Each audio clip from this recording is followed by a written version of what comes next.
We're going to start here, though. Israeli Prime Minister Benjamin Netanyahu is remaining defiant amid mounting pressure to reach a ceasefire and hostage release deal with Hamas. He's vowing to maintain his major sticking point for a deal, including the condition that Israel will keep control of the border between Gaza and Egypt. Thousands of Israelis took to the streets to protest the strike yesterday, demanding a deal. The recovery of 6 dead hostages in Gaza sparked the demonstrations. Among the victims was an Israeli-American man, Hersh Goldberg Poland. Meanwhile, 2 key allies are also ramping up pressure on Netanyahu. President Biden told reporters he thinks the Israeli prime minister is not doing enough to secure a hostage deal, and the UK has announced that it will suspend some arms sales to Israel. CBS News foreign correspondent Imtiaz Tyab is following all of this for us from Tel Aviv. Imtiaz, good morning. Anne-Marie, good morning to you. Well, you can imagine there's a lot of pain and grief and anger on the streets as Israelis continue to protest, demanding for that ceasefire. And yet, Prime Minister Benjamin Netanyahu continues to push back against this pressure, of course, to agree to that deal following the killings of the 6 captives in Gaza. Now, that includes 23-year-old Israeli-American Hersh Goldberg Poland. Now, as tens of thousands of Israelis continue to demand Netanyahu bring an end to the war in Gaza and free the remaining captives, he did seem to show what some have been describing as a rare act of contrition, addressing the nation, asking for forgiveness. But Anne-Marie, I have to say, his tone quickly shifted, and he then said he would not give in to pressure, and then went on to what some are describing as a lecture, where he insisted Israel must retain control of the Philadelphia corridor, which is this narrow strip of land along Gaza's southern border with Egypt that he says is used to smuggle weapons. Now, this is an allegation that both Egypt and Hamas deny, with Hamas saying there will be no deal unless Israeli forces withdraw. Now, speaking to reporters outside the White House, President Biden said it was clear Netanyahu isn't doing enough to end the war.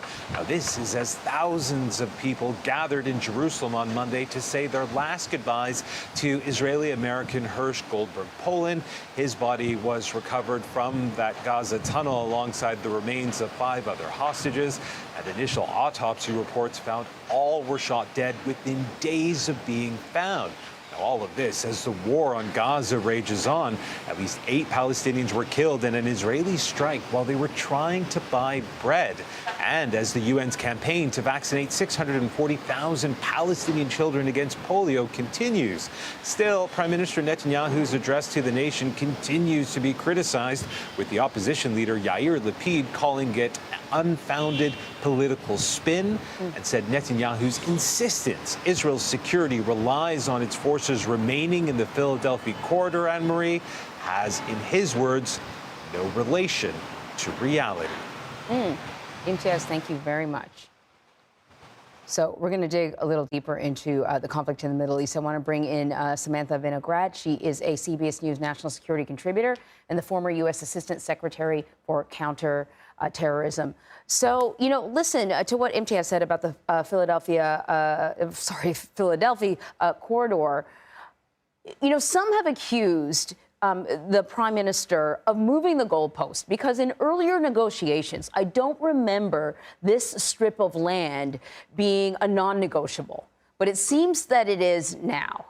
Tell us about the significance of this strip of land, and does Benjamin Netanyahu have a point that it is crucial when it comes to security of Israel in the future? Well, Anne-Marie, having been involved in discussions post-October 7th in the Situation Room about Israel's security, I can tell you that Prime Minister Netanyahu, since October 7th and well before, has been uniquely focused on the complete eradication of Hamas. That has been a sticking point for him from day one. So the Philadelphia corridor, in Prime Minister Netanyahu's mind, has been an existential matter, because he believes that if the Philadelphia corridor is not patrolled by Israeli defense forces, that Hamas will not be eradicated. It will be able to continue to get weapons and funds from Egypt, and that is why he has been so focused on maintaining control of the Philadelphia corridor, Anne-Marie. Yesterday, President Biden said that he didn't think Benjamin Netanyahu was doing enough to secure the release of hostages. I mean, I know the words are not particularly strong words. They're sort of outright, direct, harsh criticism, but it is a little bit of a shift in language and more direct language. And of course, we've seen what happened in the UK, where they voted in favor of holding back on some of the sort of military assistance that they've been giving to Israel. I mean, how much should we read into these words and these decisions?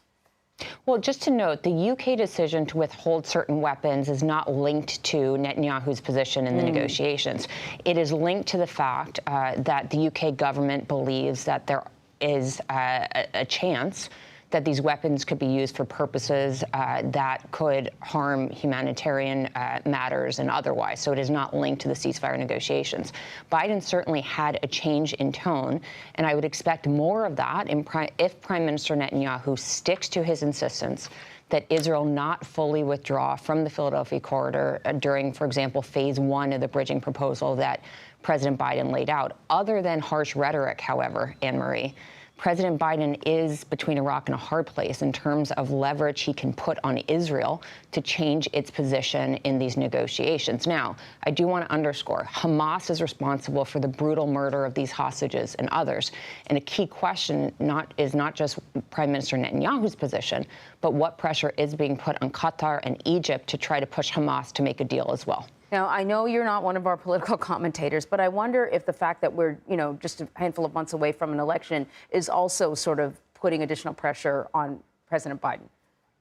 Well, I'm not a political commentator, but I have known and worked with President Biden since 2009. And I will tell you that politics have not directed his position on Israel's security or humanitarian issues. So I do not think that the upcoming election is putting additional pressure on President Biden. Again, having been in the room post-October 7th, returning the hostages, getting a ceasefire deal, and getting humanitarian assistance into Gaza has been a moral and security priority for the president since Hamas's brutal attack on October 7th. All right, Samantha, thank you very much.